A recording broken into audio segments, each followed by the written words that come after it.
No ináč prakticky to bolo v 60. roku, keď som ako slúžil ako vojak v Příbrami, tak tam bol ako štábny voz pre ministra národnej obrany alebo nejakého nášeka štábu. A to bolo prakticky auto robené na podvozku 805, alebo tedy sa mi zdalo, že tie 805, lebo tedy už behali 805 vlastne, my sme ich už mali. No a to malo plachtový vršek, malo to predok taký dosť hranatý, plechový len. Palubná, všetko bolo ako 805, motor tam, neviem presne, či to bol 8-čkový alebo 805-kový, len viem, že to bolo jedným karburátorom robené, zapancierované boky, dve sedadlá vpredu. Kvázi to už sa tak nepamätám presne, ale bolo zhruba ako 805 alebo z nejakého osobného. Vzadu bola vyklapacia doska, kde sa dali rozložiť mapy a za tým boli ešte ďalšie dve sedadlá, taký malý bufetík, lebo také, čo si tam...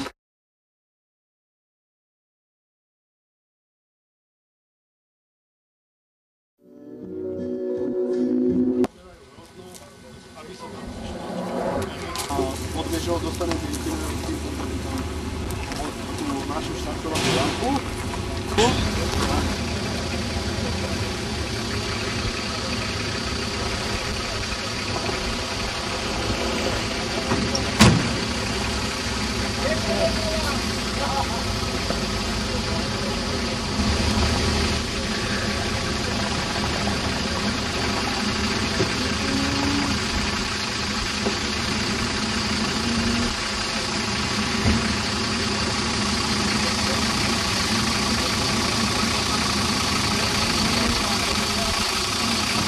ktoré sa vydáva ostrým tempom Ivan Kelemen a Marian Homola. Držíme im palce. Tu máme rodinnú posádku, veľmi sympatickú rodinnú posádku,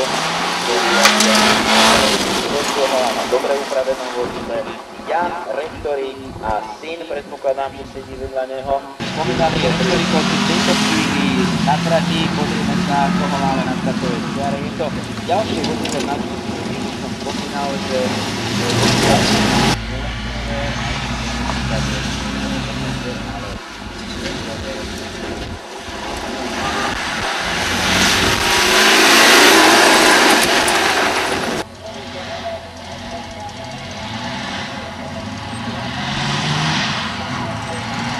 Máme už prevodovku ešte kus pokaženú?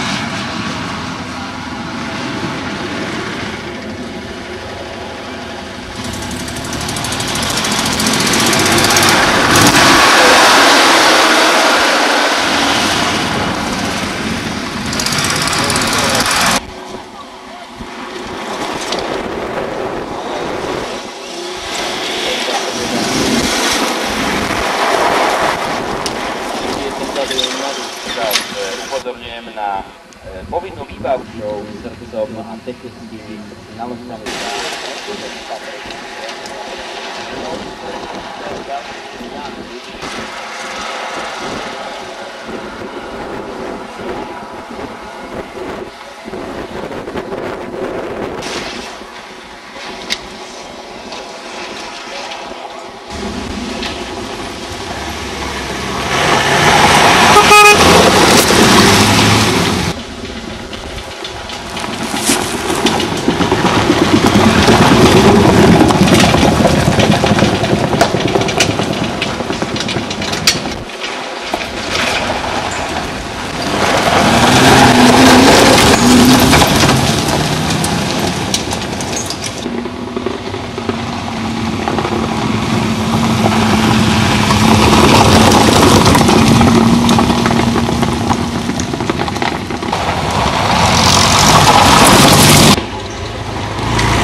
Zavádzacie kolo a pred nami sú dve záverečné kola, dva záverečné okruhy. Rastislav Vrškový odštartoval.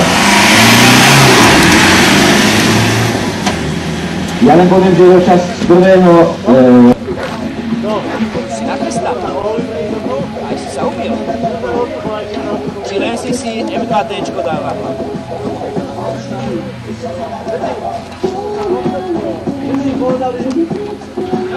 S rezervou po prvej, druhej a rýchlostnej skúške máme celý víťaza. Gratulujeme.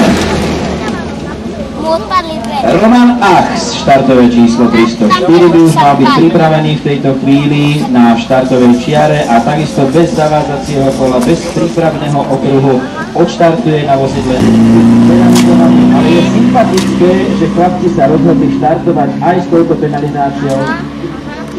2 minút 52 sekúnd približne je celkový súčet Rastislava Vrškového, ktorý si budeme pamätať. 52 minút 52 sekúnd. Posádky Ulrich Ach na vozidle Aro. 4 minúty. Tam si 40. Do cieľa prvého kola tejto rýchlostnej skúšky vojde Jan Rektorík so synom. Sledujete jazdu víťaza kategórie špeciálov a druhého v priebežnom poradí. Celkovo má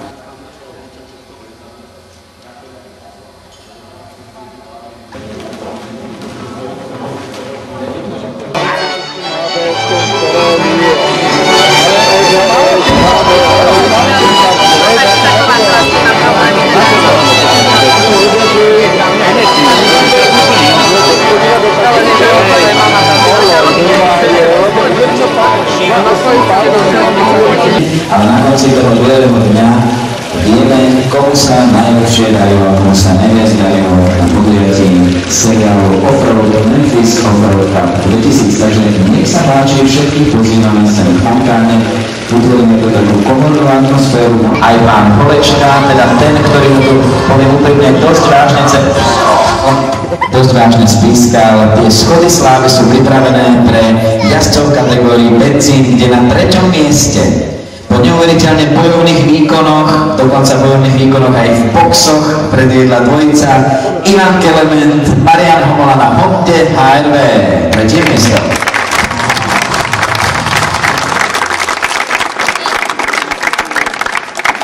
Druhé miesto, ja sa vopred ospravedlňujem, nemám napísané všetky krstné mená, vopred sa vám ospravedlňujem, ale my sa sám viacej s sebou poznáme, takže budem hovoriť prízviska posádok.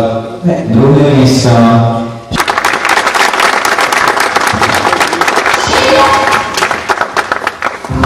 Nič to nie mi náleží, že víťazom prezidentov kategórie sa aj dnes stála posádka Rektorík, teda rodina Rektoríkovcov, 219. Súdny Sankar.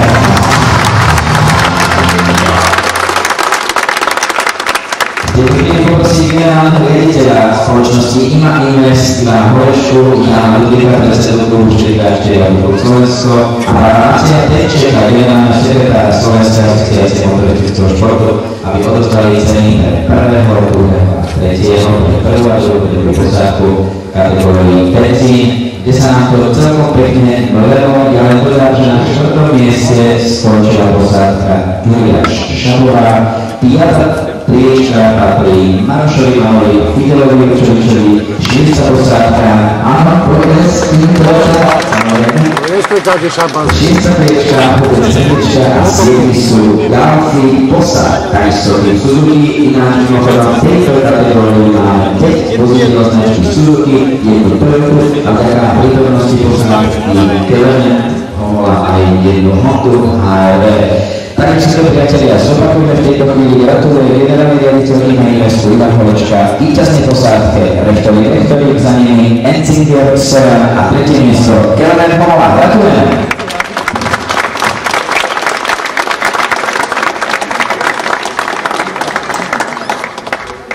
Boli sme požiadaní Kastelárom, aby sme si šampanské nechali do poháru, priatelia, takže šampanské kategórii veteránov, kde nám skončili 3 vozidlá a ja začnem opäť od 3.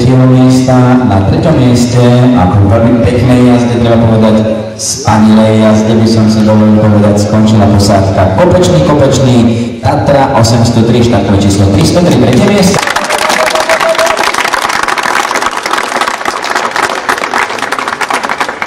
Napriek vážnym problémom v druhej rýchlostnej skúške, napriek penalizácii a všetkému, čo ich ešte mohlo stretnúť, sympatická dvojica, vozidlo Aro, číslo 304, Ulrich Ax, 2. miesto.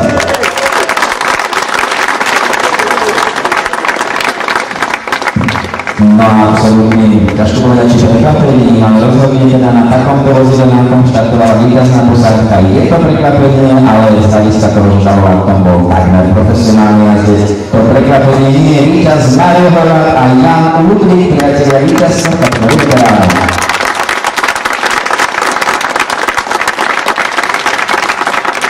No a tieto príny si budú musieť trochu odovzdať funkcie kolegovia, pretože prichádza síce generálny riaditeľ Ivan Holečka, generálny riaditeľ IMA Investu, vyzdať cenu pre vedúcu posádku, ale v tejto chvíli cenu pre druhého prinesie Milan Konečný, predseda Autoklubu Talani pre 2. miesto a pán Matej Veček, generálny sekretár Slovenskej asociácie motoristického športu. Už želú veľké ponáhle a odchádzajú zagratulovať jazdcom v kategórii veteránov.